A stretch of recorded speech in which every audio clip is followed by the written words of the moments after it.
Oui, on est même vendredi 20 avril 2018. Rebonjour, re-bienvenue sur le 106.2, sur Radio Agora, en FM, en streaming et même en podcast, puisque c'est le midi 13h rediffusé de 19h à 20h, c'est-à-dire l'émission Bon Appétit mes amis, saison 3, épisode numéro 138. Et on clôture une chouette semaine de partenariat avec nos amis du CIVAM autour de l'opération De ferme en ferme pour découvrir l'agriculture durable dans la Vienne et donc dans le sud Vienne aussi.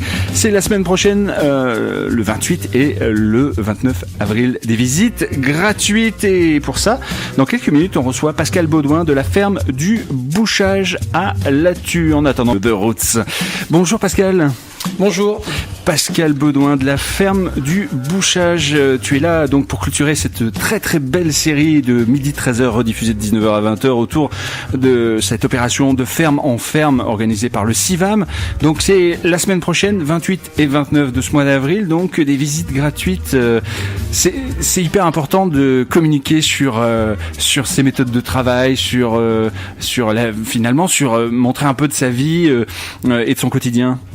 Oui, là c'est l'occasion de montrer notre activité, notre métier d'éleveur, de paysan éleveur, lors d'une manifestation comme celle-ci qui va durer pratiquement tout le week-end, samedi après-midi, dimanche toute la journée, et en plus en réseau, on est 14 producteurs sur le département de la Vienne. C'est la première année que la Vienne démarre l'opération de ferme en ferme, c'est quelque chose qui existe sur d'autres lieux, mais voilà, dès cette année, 14 éleveurs ouvrent leurs portes et vont montrer leur métier et partager je pense que c'est important parce que ça peut parfois influencer des décisions par rapport à la façon qu'on a de consommer et la viande aussi, puisque c'est un produit agricole, et la viande comme tous les autres produits du monde agricole, on est bien d'accord, sur notre territoire.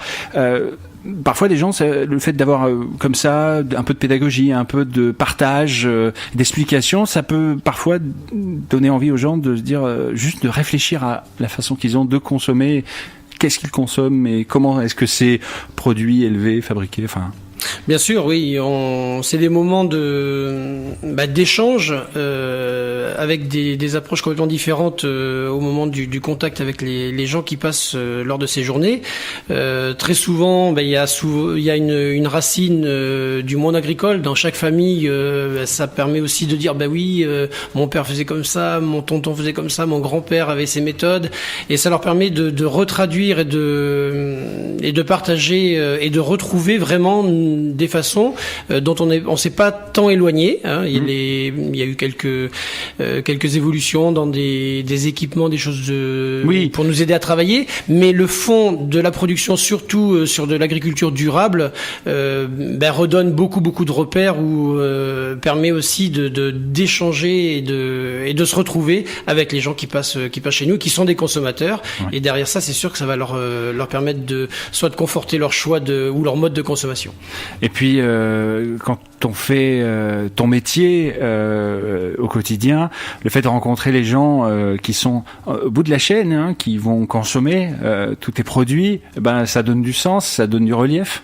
Complètement. On sait pour qui on produit et derrière on est considéré et ça nous arrive aussi de nous remettre un peu en cause ou d'évoluer avec des... Oui, parce qu'il y a une vraie relation de confiance du fait d'avoir un contact avec le consommateur.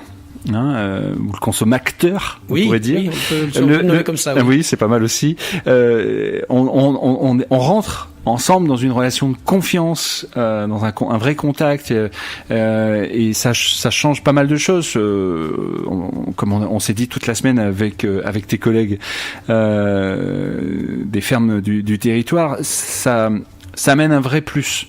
Oui, et puis les échanges permettent aussi d'expliquer aussi aux gens qu'on travaille avec des saisons, qu'on travaille avec des rythmes, chose que dès qu'on s'écarte des lieux de production, qu'on s'écarte un peu de l'origine des produits, soit dans l'état ou élaborés, très souvent on veut tout de suite, tout le temps.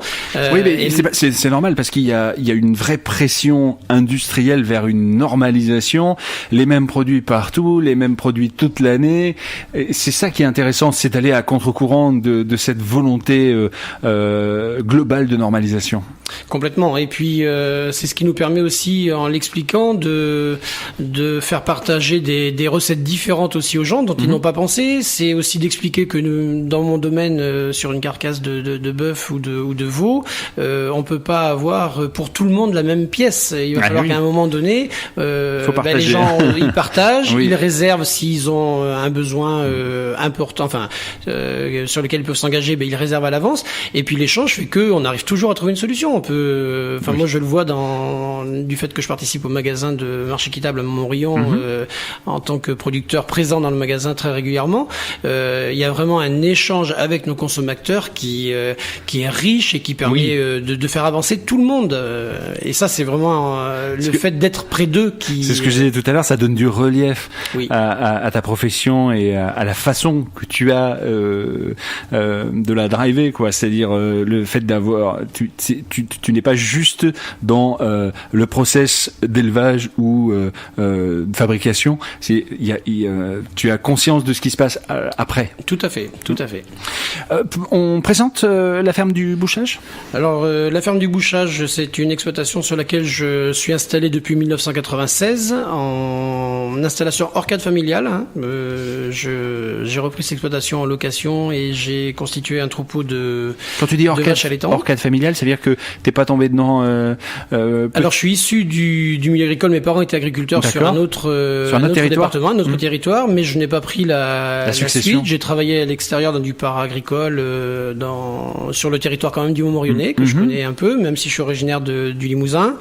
Et en 96, j'ai trouvé une exploitation. J'avais envie de revenir. Je voulais être agriculteur, éleveur, et je suis tombé sur une exploitation qui se libérait à la location. Et c'est là que j'ai monté mon projet avec un troupeau de vaches allaitantes, donc des vaches limousines, de race à viande, et puis sur aussi un mode de production lié à l'herbe. On est sur des sols granitiques, un peu hydromorphes, donc plutôt séchants l'été et frais ou humides l'hiver, donc pas destinés bien sûr à faire des cultures ou pas dans l'état. Et l'idée c'était plutôt de valoriser l'herbe, maintenir le bocage, les arbres, avoir une production de viande sur un territoire très proche du Limousin, qui ressemble au Limousin, à la commune de Lathu. C'est la limite Limousin. C'est frontalier, tout à fait. C'est frontalier. Et qui respecte aussi, qui respecte les qualités et puis le territoire dans sa terre telle qu'elle est à l'origine. C'est ce que tu disais par rapport aux céréales. On peut pas, pour pouvoir faire pousser certaines plantes, il faudrait tout transformer, quoi. Transformer et puis modifier un peu le support. Que là, on est sur une production liée à l'herbe avec des animaux qui pâturent. Bien sûr, il faut faire des stocks pour les périodes maintenant. On a quelques épisodes un peu secs l'été, donc il faut quand même avoir du stock. Surtout après l'hiver, les animaux majoritairement rentrent en bâtiment. Donc là, sont nourris avec de l'herbe enrubanée ou du foin. Et donc c'est majoritairement de l'herbe avec un petit peu de céréales conjuguées avec des protéagineux pour viser une autonomie alimentaire et puis nourrir nos animaux, avoir un complément alimentaire au-delà de nos fourrages. Mais il n'y a pas du tout de culture de vente, il n'y a pas de céréales de vente. Tout ce qui est produit sur l'exploitation est produit dans un système très durable et pour la nourriture des animaux. T'es en autonomie alors ? Pas complètement. On travaille dessus avec le CIVAM depuis des années sur l'autonomie alimentaire. On parlait hier d'une notion, c'est l'empreinte foncière, je crois. Oui. C'est-à-dire un pourcentage. C'était hier, il me semble bien, avec André. On parlait d'un pourcentage et justement, et on faisait, à la fin, on a fait la comparaison avec l'Europe, par exemple, qui était très très loin de ce pourcentage. Je crois qu'André, il parlait de 106% par rapport à ce qu'il a besoin, qui vient de l'extérieur, et ce qu'il arrive à à produire et donc à être en autonomie. Et ce qui est un joli score, hein. Et on remontait l'échelle jusqu'à l'Europe et on se disait non, je pense qu'on n'y est pas. On est bien au-delà de ces 106%. Mais bon, dans notre réseau de paysans liés au CIVAM et liés à cette opération de ferme en ferme, on est vraiment sur ces démarches d'autonomie et d'avoir un système le plus Puis d'avoir la maîtrise aussi. C'est-à-dire que quand tu es en autonomie, tu sais ce que tu donnes à manger à tes bêtes. Complètement. Et là, on peut l'expliquer à nos clients aussi.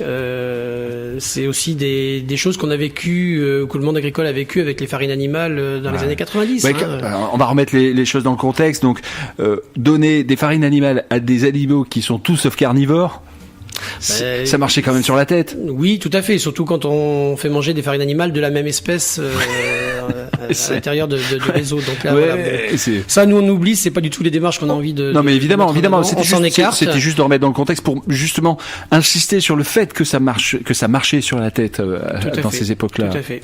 À cette époque-là. Donc, tes bêtes, elles mangent quoi? Elles mangent essentiellement de l'herbe. De l'herbe. Donc là, avec le beau temps qui est de retour, tous les bâtiments ont été ouverts cette semaine. On attendait avec impatience parce qu'on a quand même eu une période froide et humide depuis la fin de l'année 2017. Enfin, le beau temps est là, l'herbe se met à pousser, il y a vraiment un déclenchement. Enfin, c'est le bonheur. Ça bascule, c'est le bonheur. Ouais. Et c'est vraiment le bonheur pour un paysan de mettre ses bêtes à la pâture dans des conditions comme on fait cette semaine. Oui. Bah oui, et c'est que le début. Et c'est que le début. Là, c'est pour une grande période qui va durer jusqu'au on espère le plus tard possible, mais souvent fin novembre. Oui. C'est ta formation initiale pour être, la formation pour être paysan, pour être agriculteur. Donc je suis de formation agricole avec un comme tu disais que tu avais travaillé avant. Oui, donc un bac technologique à l'époque dans les années 80, un bac agricole suivi d'un BTS agricole en gestion d'entreprise. Aujourd'hui le BTS d'ailleurs c'est devenu un passage obligatoire, c'est ça maintenant? Non, je ne pense pas. C'est le niveau 4 je pense que c'est le niveau bac qui est demandé pour pouvoir prétendre à des aides à l'installation. D'accord. Ah oui, c'était ça, ouais. Voilà, c'est que aujourd'hui, c'est quand même un métier assez compliqué et lourd d'investissement. Donc depuis plusieurs décennies, des soutiens sont amenés aux jeunes qui veulent se lancer dans le métier d'agriculteur. Et en parallèle de ça, il fallait une formation minimum qui a été établie pour pouvoir prétendre à des prêts bonifiés et puis même des aides directes, des dotations jeunes agriculteurs. Et dans le fond, c'était pas si mal de remonter un peu. C'est pas péjoratif ce que je veux dire, mais d'exiger un certain niveau. Complètement. Par rapport à tout ce qui est technicité. Oui, et puis ce sont de réelles entreprises à gérer quand même. Oui. Aujourd'hui, il y a l'aspect technique, l'aspect on est lié, notre métier est lié à la météo et au climat, mais derrière ça, il y a toute une partie administrative, responsabilité, gestion. Donc un niveau d'études ou de formation qui monte aussi au fil du temps. C'est jamais négatif. C'est des armes supplémentaires pour nos jeunes, oui, tout à fait. Et ce qu'on a oublié de dire, c'est que ta ferme, elle est sur la commune de Lathu. Oui, commune de Lathu, donc dernière commune de la Vienne avant le Limousin. Juste avant la frontière. Juste avant la frontière. Et je suis même, j'ai des parcelles sur la Haute-Vienne, donc vraiment sur la limite, à cheval, c'est ça. À cheval, même si tu élèves des vaches. Il y a quelques chevaux sur l'exploitation. Voilà. Bon, ça va, on avait le droit alors. Tout à l'heure, tu parlais de location par rapport à... Ça veut dire que c'est ça qu'on appelle le fermage? C'est ça, tout à fait. Le métier d'agriculteur, on peut le pratiquer sur différentes façons d'utiliser du foncier ou une ferme. C'est bien sûr quand on n'est pas propriétaire, il y a des surfaces ou des fermes agricoles qui sont proposées à la location à des gens qui vont les faire valoir. Ce qui est ton cas alors? Ce qui est mon cas, oui. Depuis 96, je loue la ferme du Bouchage à la même personne. D'accord. Avec des baux de longue durée. Il y a différents systèmes. Oui, c'est pas comme un bail pour un appart. Hein. Non, c'est des engagements plus longs, souvent 18 ans. Et bon, il y a 2 ou 3 schémas différents, mais souvent un bail de 18 ans qui peut être reconduit par tranche de 9 ans à la suite et qui nous emmène théoriquement à la retraite. Si les 2 parties s'entendent, c'est le cas très très souvent. C'est une chouette solution. Tout à fait. Qui ne nécessite pas l'investissement de départ. Ça évite d'acquérir du foncier. Parce que quand tu n'es pas en succession et quand tu n'as pas les fonds pour... C'est quasi impossible de s'installer. Voilà. Et ça, donc d'autant plus avec le prix du foncier qui a monté depuis quelques années. Ouais. Tout de suite, on va écouter. Cal, tu me disais en off tout à l'heure que tu n'es pas labellisé en bio, c'est ça? Non, je ne produis pas sous le label bio, mais t'es juste à côté, quoi. Très très près du bio, mais très durable. Oui. C'est le maître mot de ferme en ferme. Donc venez découvrir la semaine prochaine, donc 28 et 29 de ce mois d'avril, donc l'agriculture durable en Vienne et donc dans le sud de Vienne aussi chez nous.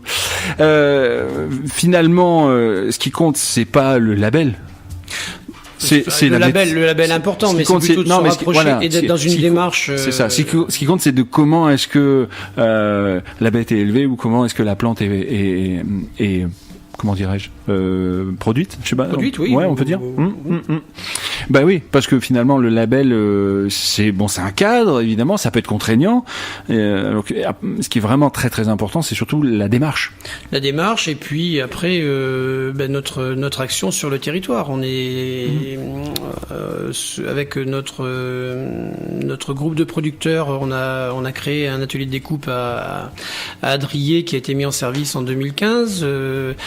Ça nous permet d'élever nos animaux de la façon qu'on a décrit tout à l'heure. Ensuite, de les faire abattre dans des abattoirs de proximité qui sont Montmorillon, le Dijon. Donc ça veut dire que c'est de l'emploi sur le territoire aussi? D'une part, de l'emploi sur le territoire.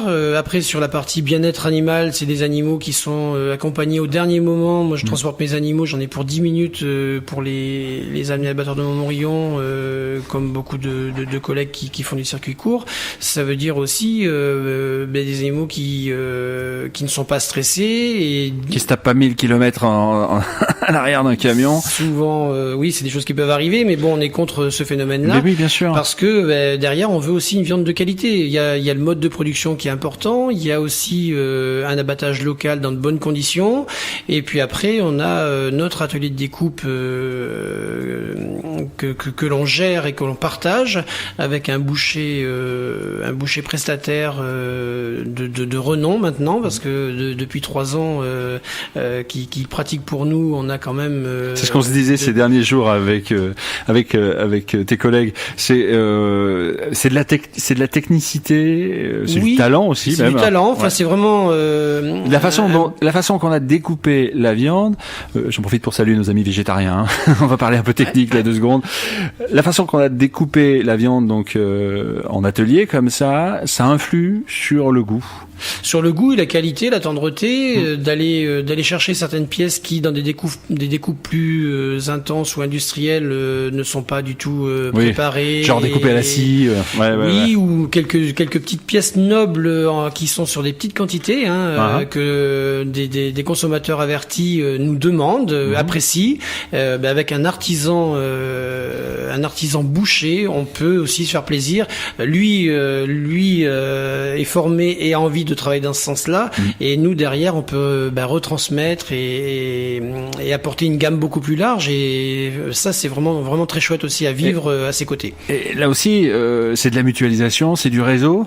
Oui, c'est chouette. Là aussi, vous avez la maîtrise finalement. Vous avez la maîtrise puisque vous êtes mis ensemble dans cette aventure, dans cette belle aventure. C'est une façon aussi de garder la maîtrise. Garder la maîtrise, et puis la complémentarité entre nous tous fait que on peut aussi apporter à nos clients une continuité dans le temps. C'est-à-dire qu'on planifie. On peut aussi un producteur à une période d'agnelage ou de sortie d'animaux qui va être calé dans le temps, le collègue prend le relais ou on alterne au fil du temps, ce qui fait que il y a une variété. Il y a aussi ça peut aussi nous permettre de souffler un peu. C'est quand le collègue prend des permanences dans des magasins de producteurs ou fait sa découpe sur une quinzaine ou la semaine, ça veut dire aussi que le producteur avec qui il travaille, lui va pouvoir se consacrer à d'autres travaux ou prendre un peu de temps libre. Donc le réseau est très très important au-delà du produit. Oui, parce qu'à la base, dans le monde agricole, on pourrait vite être seul dans son exploitation. Même si on n'est pas tout seul, des fois on travaille en famille ou qu'on peut avoir des salariés, mais c'est intéressant aussi de partager avec un réseau. Alors sûrement, oui, on peut être isolé. Si je prends mon cas, je suis sur une exploitation, pour ceux qui connaissent, qui est un petit peu excentrée au bout d'une route, et j'espère que ça ne freinera pas les gens pour venir la visiter, mais au bout d'une route qui paraît, alors là avec le beau temps et le printemps, ça sera très très chouette à découvrir, mais qui peut paraître un peu longue. Et quand je me suis installé, pour la petite histoire, je n'habitais pas sur place, la maison d'habitation n'était pas en état pour y vivre avec une jeune famille. Mais je me disais, mais qu'est-ce que j'ai fait en sortant d'un emploi où je croisais des gens tous les jours, j'allais chez les agriculteurs de vie, et je me suis dit, mais qu'est-ce que je suis venu m'isoler. Franchement, ça n'a pas duré longtemps parce que quand on fait partie de réseaux, quand ensuite on fait de la vente directe et bon après finalement on est en contact j'ai développé de l'emploi et en fin de compte, il y a du monde tout le temps qui passe sur la ferme. Oui. Même si je ne suis pas sur le bord d'une 2x2 voies. Et heureusement pour faire de l'élevage, mais voilà, le fait de travailler. Je crois qu'il n'y en a pas de 2x2 voies, c'est l'Arlésienne. Hein. Mais ce que je voulais juste dire, c'est que quand on est ouvert et qu'on travaille en réseau, c'est un métier passionnant et en plus on le partage avec plein de gens au-delà du monde agricole, bien sûr. D'un point de vue philosophique, c'est hyper intéressant de travailler en réseau comme ça, et de mutualiser. Et puis ça donne cette belle aventure de cet atelier de découpe. Il est où l'atelier ? Il est sur la commune de Hadrier. Oui. On est 8 exploitations à l'origine à avoir constitué une structure sous forme coopérative dans laquelle on s'implique. C'est pas un outil de prestation. C'est une CUMA, c'est ça ? C'est une CUMA, une coopérative d'utilisation de matériel en commun. Et donc chacun prend une place. On a un planning à respecter, une organisation avec le boucher. Ça s'est fait comment ? La genèse de ce projet. Alors c'est parce que les acteurs de départ au moment de la réflexion étaient des gens qui travaillaient déjà en réseau avec le CIVAM sur d'autres thèmes, sur la santé animale, l'homéopathie, les huiles essentielles, le pâturage tournant, l'autonomie alimentaire, sur des thèmes un peu différents qui avaient un lien avec notre métier.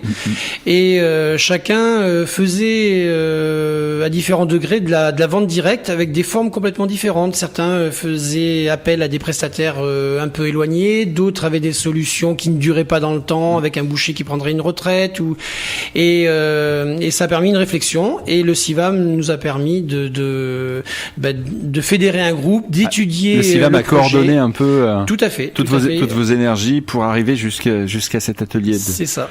C'est une vraie belle aventure. Oui. Aujourd'hui, on passe. Et c'est bien la preuve qu'ensemble, on est plus fort. Tout à fait. Et individuellement, on ne pourrait pas supporter des charges aussi importantes pour les volumes qu'on pratique individuellement. Mais le fait de mutualiser nos besoins a fait qu'on a pu monter un outil agréé aux normes européennes.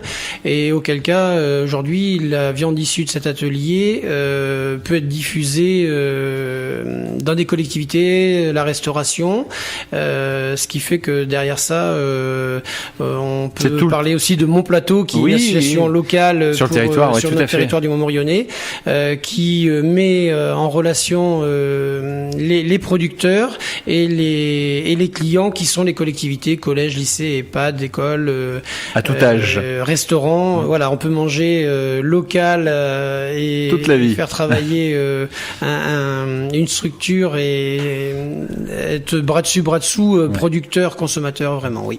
C'est intéressant toute cette réflexion finalement sur vouloir maîtriser toutes les phases d'un produit entre guillemets, parce qu'on pourrait effectivement se dire après moi le déluge et puis s'intéresser qu'à la phase d'élevage, ou là c'est intéressant de se positionner sur et qu'est-ce qui se passe après, et après c'est bien sûr le consommateur, mais avec la construction, le développement de cet atelier de découpe, l'idée c'est je m'intéresse à vraiment toutes les étapes.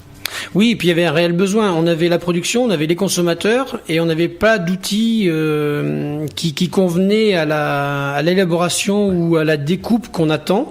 On pouvait le confier à des opérateurs qui font ce métier-là, mais qui le font d'une façon un petit peu plus standard. Et le besoin qu'on avait, les consommateurs cherchaient la base de notre clientèle, c'était des gens avertis, qui voulaient quelque chose de transparent, qu'on puisse expliquer et qui puissent le vivre avec nous. Et ça a été une des motivations aussi, à partir du moment où c'était réalisable économiquement, c'était une des motivations pour pouvoir maîtriser aussi cette partie-là. Tout à fait. T'as combien de têtes, toi, au bouchage ? Sur l'exploitation, il y a 140 vaches limousines, donc des mères des vaches qui font des veaux tous les ans. Ces veaux-là sont élevés au lait. Dans un premier temps, ils vivent avec la mère jusqu'à leur sevrage qui a lieu à 9-10 mois. Et après, au bout de 2-3 mois, ils commencent à grignoter et consommer de l'herbe avec leur mère. En sachant qu'une partie de ces veaux-là sont destinés à l'export. C'est notamment les mâles qui partent sur l'Italie.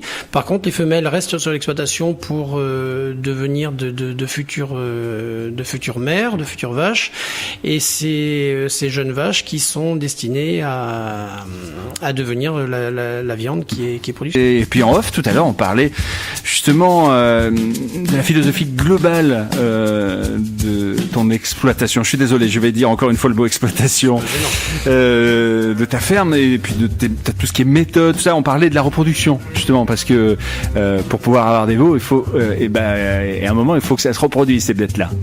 Et tu me disais ça se fait aussi de façon très très naturelle. Oui, on est sur un schéma où les vaches sont accompagnées de taureaux, donc il y a le terme technique c'est la monte naturelle, et donc c'est les taureaux qui s'assurent de la reproduction et du renouvellement du troupeau. On n'a pas affaire à un système artificiel. Donc ça c'est un choix, comme le mode d'alimentation, le mode d'hébergement des animaux, et puis après tout ce suivi qu'on fait de façon le plus naturelle possible en travaillant. C'est une philosophie globale en fait. C'est une philosophie globale pour fournir aussi un produit de qualité derrière. Et cette viande, on peut la trouver où alors ? Alors cette viande peut se trouver de différentes façons, déjà dans des magasins de producteurs le plus près, donc Marché Équitable. Marché Équitable, en centre-ville de Montmorillon.